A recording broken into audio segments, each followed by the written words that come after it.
पण एकदम अचानक म्हणलं अरे चाललंय बरं कुठं काय नादी लागतोय. नाही दादा मी नाही माझ्या बायकोला बघतोय. त्यावेळेस पारनेरचे 100-200 मुलं माझ्याकडे आली तरुणी बांड. म्हणलं का रे पोराव.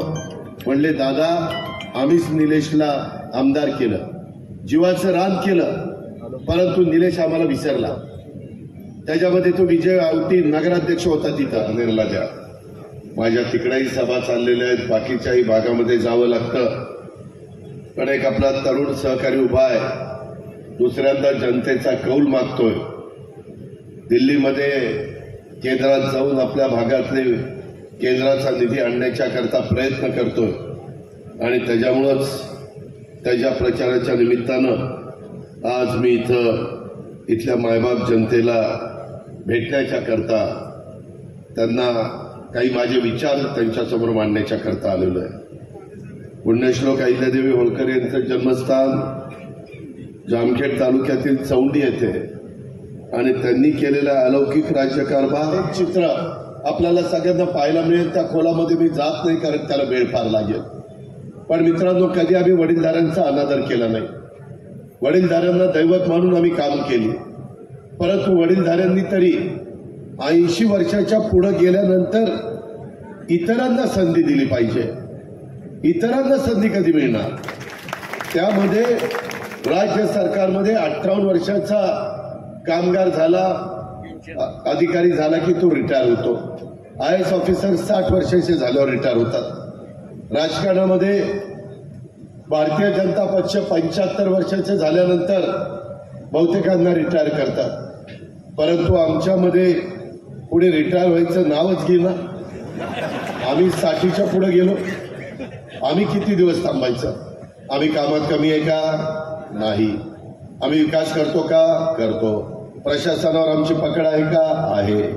आमचा स्वतःचा बारामती तालुका कशा पद्धतीनं काय पालट केलाय तुम्हालाही सगळ्यांना माहिती आहे. पिंपरी चिंचवड 25 वर्ष माझ्या ताब्यामध्ये होतं, माझ्या विचारांच्या लोकांच्या ताब्यामध्ये होतं. त्याचाही चेहरामुगा बदलून एक देशातलं उत्तम शहर, बेस्ट सिटी म्हणून त्या पिंपरी चिंचवडचा नावलौकिक झाला. आज तिथली लोक देखील मनापासून त्यामध्ये आम्हाला मानतात. कालच मी श्रीरंगप्पा बारणेंची तिथं सभा घेऊन आलो. मित्रांनो, आम्ही काम करू शकतो ना माझ्या जिल्ह्यामध्ये. ते आपल्याकडं एक प्रोजेक्ट होऊ पाहतोय आणि त्याच्यातनं ते स्वतः करोडपती व्हायचा प्रयत्न करतात. असं कसं चालेल. आम्ही पण 30-35 वर्ष राजकारण करतोय. आम्ही पण बारामतीमध्ये एमआयडीसी केली, इतर भागात इंदापूरला एमआयडीसी केली, कुरकुमला एमआयडीसी केली, वेगवेगळ्या भागामध्ये आम्ही पण एमआयडीसी केल्या. परवा बोरला गेलो होतो, तिथं पण एमआयडीसीचा शब्द दिलाय. आम्ही जसं बोलतो तसं वागतो, परंतु आम्ही त्याच्यात राजकारण करत नाही. माझी तुम्हाला विनंती आहे, मागच्या वेळेस मी तुम्हाला सगळ्यांना जो उमेदवार दिला तो उमेदवार माझ्याच घरातला होता. मी म्हटलं बाबा त्याला उभं राहायचंय, जिल्ह्यामध्ये मी आहे, सगळ्यांनी जिल्ह्यात उभं राहून कसं चालेल. त्यानं हडपसरला उभं राहायचं ठरवलेलं होतं, त्याची सासूरवाडी तिथे. म्हणलं सासऱ्याची मतं मिळतील, बाकीचं काय होईल. शेवटी जनतेची मतं मिळावी लागतात. पाहुण्यारावळ्याची मतं मिळून राजकारण घडत नाही. शेवटचा माणूस 18 पगड जाती 12 बलुतेदारांची मतं मिळाल्यानंतर आपण निवडून येत असतो. आणि मग त्याच्यातनं नंतर कर्जत तालुका निवडला गेला. इथं ऊसाचं पण क्षेत्र वाढत होतं, आम्हा लोकांचं काम पण होतं. मित्रांनो, या भागामध्ये मी सरकारमध्ये गेल्यापासून अनेक प्रकारचे रस्ते राजेंद्र झाले की नाही. पहिल्या काळातले आणि नंतरच्या काळात प्रचंड रस्ते केले. त्यामध्ये रवींद्र चव्हाण असतील, बाकीचे माझे सहकारी असतील, सगळ्यांची मदत अशोक चव्हाण चांगल्या पद्धतीनं झाल्याशिवाय खऱ्या अर्थाने तिथं कायापालट होऊ शकत नाही. मित्रांनो, बरेच जण माझ्या पुणे जिल्ह्यातनं येऊन माझ्या कर्जत तालुक्याच्या परिसरामध्ये जमिनी घेत आहेत, फळबागा लावतायत, शेतकरी करतायत, त्याच्यामध्ये शेतीवाडी करण्याचा प्रयत्न करतायत. माझी कर्जतकरांना, जामखेडकरांना हात जोडून विनंती आहे, आपल्या बाप दादाच्या जमिनी दुसऱ्याच्या घशामध्ये घालू नका. आपल्या पुढच्या पिढीच्या करता ठेवा. नाहीतर लोक म्हणतील आमच्या बापाने होतं नव्हतं तेवढं घालवलं, आता आम्हाला कुठंतरी चक्रा मारायला लावल्यात. ही वेळ तुमच्या मुलांच्यावर, तुमच्या नातवंडांच्यावर, तुमच्या पतवंडांच्यावर येऊन देता कामा नये. मित्रांनो, याकरता आपल्याला हे सगळे प्रश्न सोडवायचे आणि म्हणून त्याला निधी लागेल. राज्य सरकारचा अर्थमंत्री म्हणून माझ्या हातात 6.5 लाख कोटी रुपये वर्षाला असतात. त्याच्यातले जवळपास 3.25 ते 3.5 लाख कोटी पगाराला आणि पेन्शनला जातात. 3-3.25 लाख कोटी विकासाच्या करता आपल्याकडे राहतात. त्याच्यात चांद्यापासून बांध्यापर्यंत सगळ्यांचा विचार करावा लागतो. म्हणून केंद्राचा निधी आल्याशिवाय हे महत्वाचे प्रकल्प मार्गी लागणार नाही. त्याकरता केंद्राच्या विचाराचा खासदार निवडून गेला पाहिजे. म्हणून मी तुम्हाला सांगायला आलोय की डॉक्टर सुजय विखे उद्या निवडून गेल्यानंतर तिसऱ्यांदा देशाचे पंतप्रधान नरेंद्र मोदी साहेबांना बसवण्याच्या करता सुजयची मदत तिथं होणार आहे. इतर महायुतीच्या माझ्या खासदारांची मदत होणार आहे. परवाच मी आमच्या पुण्यामध्ये सभा झाली रेसकोर्सला, तिथं पंतप्रधान आलेले होते. आम्ही सगळ्यांनी भाषणं केली. नंतर एकनाथरावांना भाषण करायला सांगितलं. पंतप्रधान आल्यानंतर ते भाषण करणार होते. मी जाऊन पंतप्रधानांच्या जवळ बसलो. काही गावाच्या गप्पा मारल्या नाही, कसं चाललंय काय चाललंय. त्याच्यामध्ये त्यांना सांगितलं, साहेब आमच्या नगर जिल्ह्यात, आमच्या पुणे जिल्ह्यामध्ये, आमच्या सोलापूर जिल्ह्यामध्ये पाण्याची फार कमतरता आहे. आमचा शेतकरी बहादर आहे. त्याला जर त्याच्या शिवारात पाणी दिलं तर काही सोनं पिकवण्याची त्याची ताकद आहे. फक्त त्याला पाणी मिळालं पाहिजे, त्याच्या शिवाराला पाणी दिलं पाहिजे. आणि मी अर्थमंत्री म्हणून गेले 7-8 वर्ष काम करतोय. परंतु माझ्या एकट्या राज्य सरकारच्या निधीतनं ही कामं होणार नाही. त्याकरता तुमचा निधी आम्हाला लागेल, तुमचा पाठिंबा आम्हाला लागेल, तुमचं सहकार्य आम्हाला लागेल. काही बाबतीमध्ये इतर काही लोकांशी चर्चा करावी लागणार आहे. टाटा धरण ब्रिटिशांच्या काळात झालंय. टाटाला विनंती करून त्यांना पर्यायी वीज कुठं तरी द्यावी लागेल आणि त्या बदल्यात ते पाणी घ्यावं लागेल. पूर्वीच्या काळामध्ये पाण्यापासून वीज तयार करणं सोपं वाटायचं. परंतु आता त्या पाण्यापासून वीज करण्यापेक्षा ते जिथं केंद्र सरकार कमी पडतं तिथं आम्ही धावून जातो. आज तुमचा दुधाचा व्यवसाय, दुधाच्या व्यवसायाला भाव पडले. आम्ही 5 रुपये लिटरला द्यायचं गाईच्या दुधाला ठरवलं. आज ते पैसे तुम्हाला मिळायला लागले. मला सुजयनी सांगितलं, मला काही शेतकरी भेटले की दादा ते ऑनलाईन करावं लागतं, जरा किचकट आहे, आम्ही दूध घालतो परंतु आमचे पैसे काहीचे आले नाही. घाबरू नका, उद्याची आचारसंहिता संपू द्या. तुमचं ज्यांचं दूध राज्य सरकारला गेलेलं आहे त्यांचा पै न पै आम्ही महायुतीचं सरकार तुमच्या अकाउंटला त्या ठिकाणी टाकू. एक पैसा कुणाचा बुडवणार नाही. कारण ते काम आम्हाला चौघांच्या हातात आहे. एक मुख्यमंत्री, दुसरे उपमुख्यमंत्री देवेंद्र, तिसऱ्या उपमुख्यमंत्री अजित पवार आणि चौथे दुग्ध विकास मंत्री तुमचे पालकमंत्री राधाकृष्ण विखे पाटील. आमच्या चौघांच्याच हातात आहे. आम्ही पण शेतकऱ्यांचं प्रतिनिधित्व करतोय. आमच्या पण डेअरी आहेत, आमच्या पण पोल्ट्री आहेत. त्याच्यामुळं काय समस्या आहे हे आम्हाला देखील समजतं. पण आचारसंहिता असल्यामुळं थोड्याशा मर्यादा पडतात. टँकर चालवायचे, चारा डेपो द्यायचे, जनावरांना मदत करायची, माझ्या दुष्काळी भागातल्या माणसाला मदत करायची. याही पद्धतीनं आमच्या सगळ्यांचं काम चाललेलं आहे. मित्रांनो, तुम्हाला 3 फेज वीज मिळत नाही हे तुमचं निघतात. माझ्या जुन्नर खेड, आंबेगाव, शिरूरला बिबटे झाले. काल मी त्या भागामध्ये होते. 450 बिबटे त्या 4 तालुक्यामध्ये. भुसामध्ये लपायला त्यांना चांगली जागा, परंतु आता ते मनुष्यावर हल्ला करायला लागले. आज पण सकाळी एक दुर्घटना घडली, माझ्या कानावर आली. त्याच्याबद्दलचा पण बंदोबस्त सुप्रीम कोर्टाच्या डायरेक्टिव्हचा जे काही आदेश आहे त्यांचा आदर करून, फॉरेस्टला जो अधिकार आहे त्या अधिकाराचा वापर करून आम्ही तिथल्याही लोकांचं संरक्षण करण्याच्या बद्दलचे निर्णय त्या ठिकाणी घेतोय. या पद्धतीचं सरकार आहे.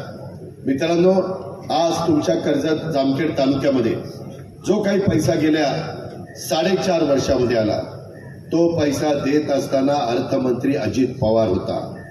अर्थमंत्री निधीचं वाटप करतात. त्यामध्ये आमदारांनी मागणी केली, परंतु मला ज्या बाबतीमध्ये निधी द्यायचा होता तो निधी तुम्हाला दिलाय. उद्या आमदार सांगेल मी आणला, त्यानं आणलेलं नाही, माझी सही नसती तर काही झालं नसतं. देवळात जाऊन घंटा बडवत बसावं लागलं असतं. त्याच्यावर उगीच गप्पा आणू नका. उद्याच्याला ज्याच्या ताब्यात तिजोरी असते, त्या आपण म्हणतो ना, पंगत बसल्यानंतर वाढपी ओळखीचा असल्यानंतर फायदा होतो, तशा पद्धतीनं कर्जत जामखेड आल्यानंतर मी जास्तीचा निधी द्यायचो. त्यामुळं तुमच्यामध्ये जी काही कामं झालेली आहेत ती राम शिंदेच्या काळात काही झाली असतील, नंतर आमच्या महाविकास आघाडीच्या काळात झाली असतील, नंतर देखील महायुतीमध्ये गेल्यानंतर पण राम शिंदे साहेब तुम्हाला माहिती आहे मी बजेटमधनं पैसे रस्त्याच्या कामाकरता देत होतो. मी राम शिंदेंना तिथं माहिती द्यायचो की हे रस्ते मी घेतले, परंतु राम शिंदेचा बोर्ड लागायच्या आधी काही जण सोशल मीडियाला एवढे पोचलेले की तिथनं ऑर्डर निघेपर्यंत त्यांची 4-5 माणसं कुठं कुठं कुठं कुठं ते बघतच असतात, कसं कोण हुंगत असतं, काय काय काय काय काय. तशा पद्धतीनं 4-5 माणसं ठेवली, कुठल्या डिपार्टमेंटला काय चाललंय, कुठं काय ऑर्डर निघाली, मिळाल्या त्या मंत्र्याला कळायच्या आत त्यांना तिकडं खाली पाठवायची आणि सांगायचं आमदारांच्या प्रयत्नामुळं असं झालं. काय मोडक्याचा प्रयत्न केला, भोंगण्याचा प्रयत्न केला. हे राजकारण मला हे असलं, मी फार स्पष्ट बोलणारा कार्यकर्ता आहे. त्याच्यामध्ये जे मी केलंय ते मी केलंय, जे मी नाही केलं ते नाही केलं. ज्याला त्याचं क्रेडिट जायला पाहिजे ते गेलं पाहिजे. मित्रांनो, MIDCच्या बाबतीमध्ये तरुण तरुणींच्या भावना फार तीव्र आहे.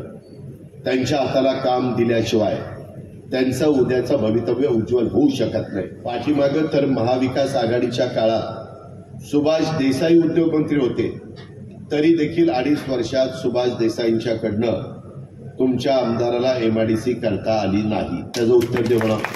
2.5 वर्ष उद्धव ठाकरे, अजित पवार उपमुख्यमंत्री होते, परंतु जसं आमचा उदय सामंत आता इंडस्ट्री मिनिस्टर आहे तसे सुभाष देसाई होते. का नाही केली इंडस्ट्री, कोणी थांबवलं होतं?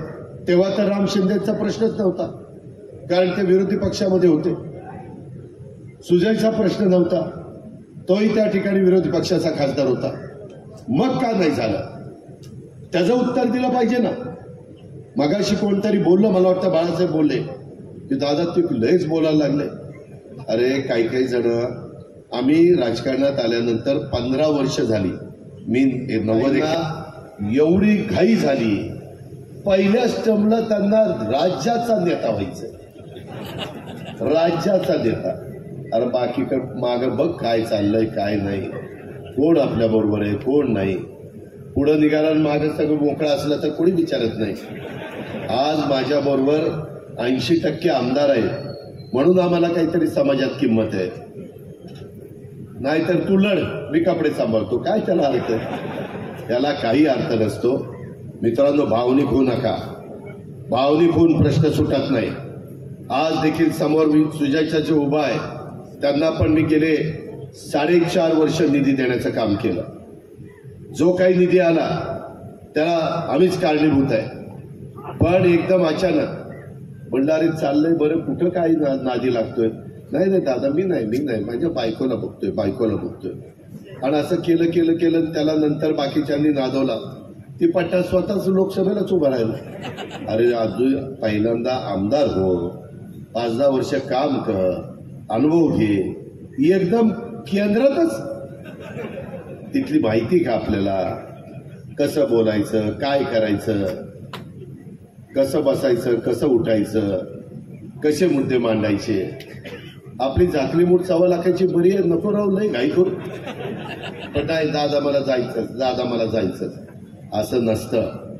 शेवटी माझ्या लोकसभा मतदारसंघात आणि शिरूर लोकसभा मतदारसंघात 5-10 वर्षात केंद्राचा 1 रुपयाचा निधी आला नाही. का तर हे विरोधी पक्षाचे आमदार होते म्हणून, खासदार होते म्हणून. आपल्याला सत्ताधारी पक्षाचा खासदार निवडून द्यायचा आहे. कर्जत जामखेडकरांनो, बरेच वर्ष तुम्ही थांबला, आता फार थांबण्याची वेळ काढण्याचा काही अर्थ नाही. 5 वर्ष वाया घालवणं म्हणजे फार मोठा काळ आहे. एवढा काळ वाया घालवणं आपल्याला परवडणार नाही. आपल्याला मागचा बॅकलॉग भरून काढायचा आहे. आपल्याला केंद्राची राज्याची मदत घ्यायची आहे. आपल्याला पालकमंत्र्याची मदत, वेगवेगळ्या उद्योगपतींची मदत घेऊन इथं चांगले उद्योगधंदे आणायचे. आपल्याला शेतीचा आणि पिण्याचा पाण्याचा प्रश्न कायमचा निकाली काढायचा आहे. आणि ते करण्याची धमक आणि ताकद महायुतीमध्ये आहे, इतरांच्या मध्ये नाहीये. इतरांच्या मध्ये असती तर ते पण अनेक वर्ष सरकारमध्ये आहेत, त्यांनी त्याच काळात केलं असतं.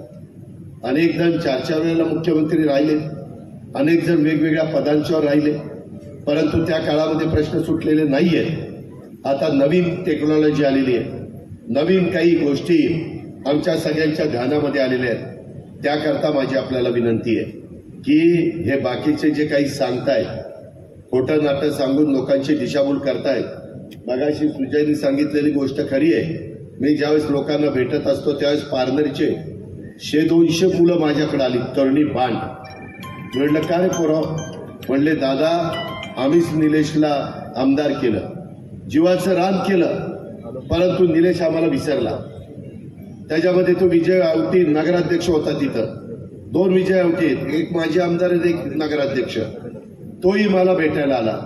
तो म्हणला दादा काही खरं नाही, आम्ही जवळनं त्यांच्या राहिलेलो आहे.